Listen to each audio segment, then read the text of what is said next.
नमस्कार, मैं हूं प्रदीप मौर्य। आप देख रहे हैं न्यूज 7 भारत। आज इस न्यूज रिपोर्ट के माध्यम से हम जानेंगे कि प्राचीन काल में देव या देवी किसे कहा जाता था। दूसरा सवाल ये पैदा होता है कि गौतम बुद्ध को देवों का आचार्य या शास्ता क्यों कहा जाता था, और प्राचीन काल में देव और देवी गौतम बुद्ध के शिष्य हुआ करते थे।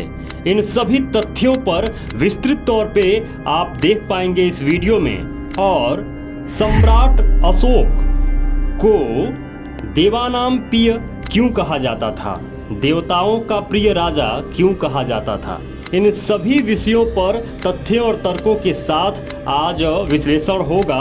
वीडियो अंत तक जरूर देखिएगा, जिससे पूरा मैटर आप समझ पाएं कि एक्चुअल में देव और देवी किसे कहा जाता था और सम्राट अशोक को देवानाम प्रिय यानी देवताओं का प्रिय क्यों कहा जाता था। सम्यक संस्कृति का यह संबोधन अपने आप में काफ़ी दिग्भ्रमित करने वाला है। आज इस नाम से ब्रह्मवंशियों के साथ साथ ब्रह्मवंशियों द्वारा निर्मित भ्रम के पुलिंदे से काफ़ी लोग उलझे हुए हैं। इसी देव से देवी और देवता का निर्माण हुआ है, जो आज ब्रह्मवंशी संस्कृति में एक अद्भुत शक्ति का प्रतिनिधित्व करता है। ब्रह्मवंशी संस्कृति का संस्थापक पुत्र या आज इसी देवी का प्रतिनिधित्व बनकर स्वयं भूदेव बन बैठा है, और इसी भ्रमिक संस्कृति के अनुयायियों को देव के भरोसे बैठाकर आर्थिक तौर पर व मानसिक तौर पर दोहन कर रहा है। सम्यक संस्कृति में दो सम्राट ऐसे हुए जो अपने नाम की जगह देवानाम प्रिय और पाली भाषा में देवानंग प्रिय लिखते थे, और उनका लिखा शिलालेख भी आज मिल चुका है, जिससे आप लोग भी देख सकते हैं। इन दो नामों में एक नाम सम्राट अशोक का है तो दूसरा नाम सम्राट समुद्रगुप्त का है। इन दोनों सम्राटों के व्यवहार से उन समय के देव कहे जाने वाले लोग बहुत ज़्यादा प्यार करते थे। इस वजह से ये दोनों सम्राट अपने नाम से ज़्यादा देवानाम प्रिय से प्रसिद्ध थे, जिसके कारण यह दोनों सम्राट अभिलेख में देवानाम प्रिय लिखते थे।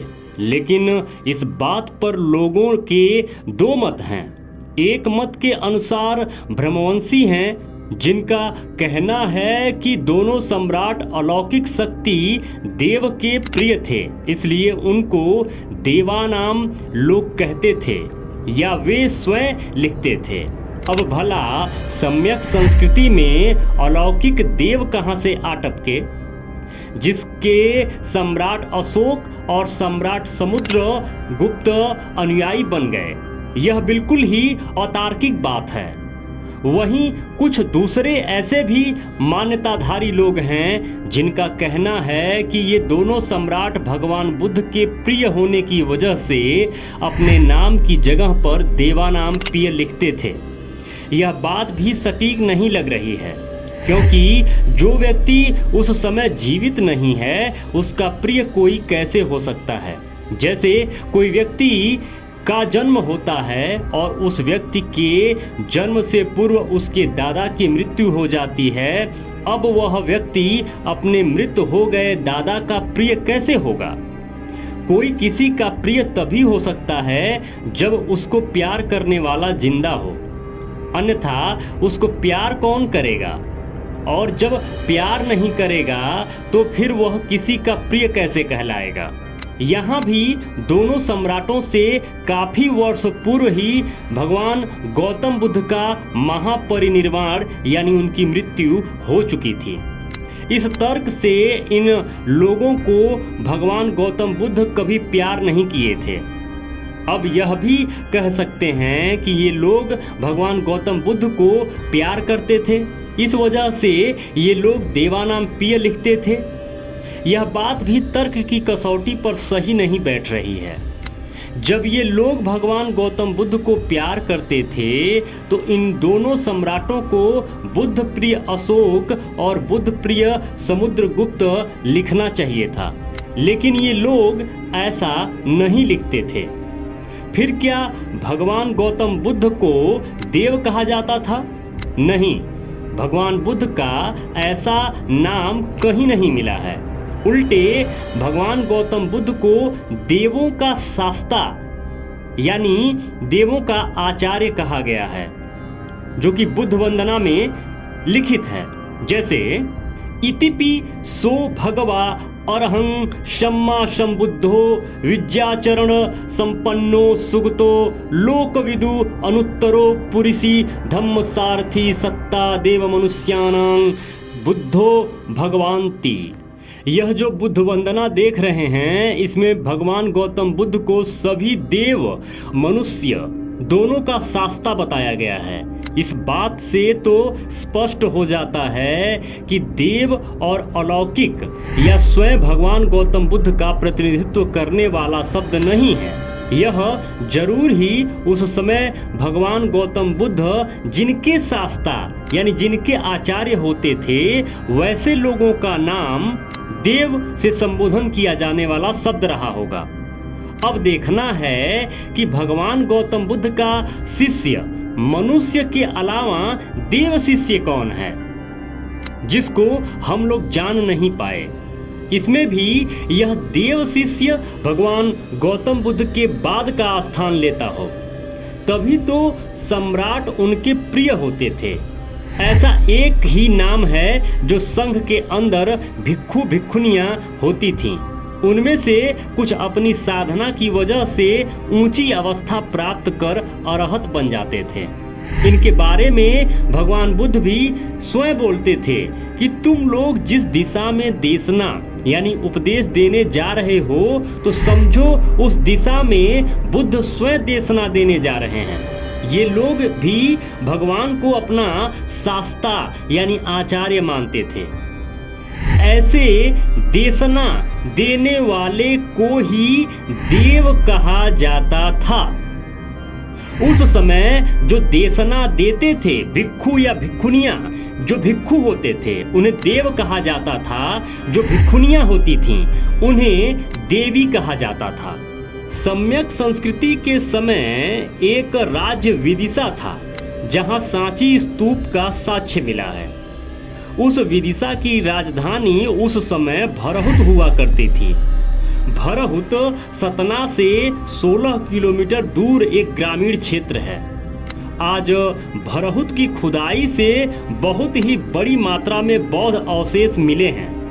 वहां से पुष्यमित्र शुंग का किला होने के भी साक्ष्य मिले हैं। यह क्षेत्र मध्य प्रदेश में आता है। उसी विदिशा में एक नगर का नाम देवास मिला है, तो एक स्थान का नाम देव कोठार यानी देऊर कोठार मिला है। इस देव कोठार में 50 से ज्यादा स्तूप होने का साक्ष्य मिला है, जो आज भी खड़ा है। यह देव कोठार पहाड़ की सबसे ऊंची चोटी पर अवस्थित है। इसी देव कोठार की पहाड़ी के नीचे देवास नाम का गांव भी है। देव कोठार में जो कोठार शब्द है, यह आज का संस्कारित भाषा का शब्द है, जिसको पाली में या आज भी गांव की प्रचलित भाषा में कोठा कहते हैं। यह कोठा शब्द का प्रयोग गांव के सबसे ऊपरी छत या जगह को कहते हैं। देव कोठार में भी निर्मित स्तूपों का परिसर पहाड़ी भाग के सबसे ऊपरी ऊंचाई पर स्थित है। यह 3 ओर से खाई से घिरा हुआ बहुत ही रमणीय स्थान है। उस देव कोठार की पहाड़ी सतह पर स्वाभाविक रूप से कुछ कंदरा बने हैं, जिसमें सामूहिक रूप से बैठकर साधना करने का साक्ष्य मिलता है। यहाँ जो स्तूप मिला है, उसमें एक स्तूप बहुत विशाल है और बाकी स्तूपों की संरचना एक समान है। अब आप लोगों को पता ही होगा कि सामान्य भिक्षु लोगों का स्तूप नहीं मिला है या नहीं बनता था। स्तूप जो भी बनता था वह अरहत प्राप्त भिक्षु और भिक्षुनियों का बनता था। ये सभी देशना देने वाले अरहत भिक्षु या भिक्षुनी के स्तूप हैं। इसी वजह से इस स्थान को देव लोगों का कोठा या घर देव कोठार कहते हैं। पाली भाषा के इसी कोठा से कोठी और कोठारी बना है, जिस वजह से आज बहुत से क्षेत्रों में बड़े बड़े घर को कोठी बोलते हैं और बहुत से क्षेत्रों में घर के अंदर बने कमरा यानी रूम को कोठरी बोलते हैं। कहीं कहीं तो अनाज रखने हेतु मिट्टी से बने गोलाकार आकार के घर को भी अनाज की कोठी कहा जाता है। सम्यक संस्कृति में आषाढ़ पूर्णिमा के बाद जब वर्षावास प्रारंभ होता था तो बुद्ध संघ के अंदर धम्म देशना देने वाले भिक्षु संघ के लोग पहाड़ों की कंदराओं में चले जाते थे और अपनी धम्म देशना को साधना के माध्यम से और ज़्यादा तीक्ष्ण करते थे, ताकि वर्षावास के बाद ज़्यादा प्रभावी तरीके से गृहस्थों को धम्म देशना दे पाएं। ऐसा ही एक बहुत विशाल स्थल पहाड़ों के ऊपर कंदराओं में है, जिसका नाम देव कोठार है। वर्षावास खत्म होने के बाद सभी लोग धम्म देशना देने पहाड़ों और कंदराओं से निकलकर गृहस्थों के बीच में नीचे चले जाते थे, जिस वजह से इनके नीचे रहने वाले स्थानों को देव का वास यानी देवास के लोग संज्ञा से संबोधित करते थे और उन देव के जलाशयों को लोग देव तालाब के नाम से जानते थे। आज ऐसे कई देवास और देव तालाब देखने को मिलेंगे। इसी देव से देव अरियो या देव अरिहंत का अपभ्रंश आज का देवरिया उत्तर प्रदेश स्थापित है। देवरिया उसी शब्द का आगे अपभ्रंश रूप है। देवरिया जो कि गोरखपुर के पास है, जो कि उत्तर प्रदेश में है। धम्म प्रिय उपाधि प्राप्त सम्राट अशोक और सम्राट समुद्रगुप्त धम्म देशना देने वाले अरहत भिक्षु यानी देव का प्रिय होने की वजह से ही लोग उन्हें देशना देने वाले देवों के प्रिय कहते थे। इसलिए इन दोनों का नाम देवानाम प्रिय, देवानंग प्रिय पाली में कहा जाता था। बुद्ध वंदना से भी स्पष्ट हो गया है कि भगवान बुद्ध देव और मनुष्य दोनों के आचार्य यानी शास्ता हैं। इससे साफ पता चलता है कि सम्यक संस्कृति में देव यानी देवता शब्द गुणवाचक संज्ञा के रूप में गुणवत्ता के आधार पर देशना देने वाले भिक्षुओं का गुणवाचक उपाधि बनता था। लेकिन वही गुणवाचक संज्ञा सम्यक अंत काल में नामवाचक संज्ञा बनकर किसी का नाम बनकर शोभा दे रही है, जिससे उस शब्द का पूरा भावार्थ ही बदल गया। आज देवता कोई और बन बैठा, देवी कोई और बन बैठा। तो आज आप समझ पाए होंगे कि सम्राट अशोक को देवानांग प्रिय क्यों कहा जाता था और देव और देवी दोनों भगवान बुद्ध के शिष्य क्यों कहे जाते थे। मेरे मित्रों, यदि आप चाहते हैं कि हम और हमारी टीम इसी तरीके से रिसर्च करते रहें, इसी तरीके से आपके लिए कंटेंट बनाती रहें, तो प्लीज निवेदन है डोनेशन जरूर करें। स्कैनर स्क्रीन पर लगा हुआ है, स्कैन करके डोनेशन जरूर करें। जो भी मित्र अभी तक इस चैनल को सब्सक्राइब नहीं किए हैं, प्लीज निवेदन है अभी के अभी चैनल को सब्सक्राइब कर लीजिए। लाइक करके हमारा उत्साह जरूर बढ़ाया करिए। कमेंट बॉक्स में जरूर लिखा करिए कि ये वीडियो आपको कैसा लगा। जो भी मित्र अभी तक इस चैनल पर बने हुए हैं, ये वीडियो देख रहे हैं, आप सबको बहुत बहुत मंगल कामनाएं। नमो बुद्धाय, जय भारत।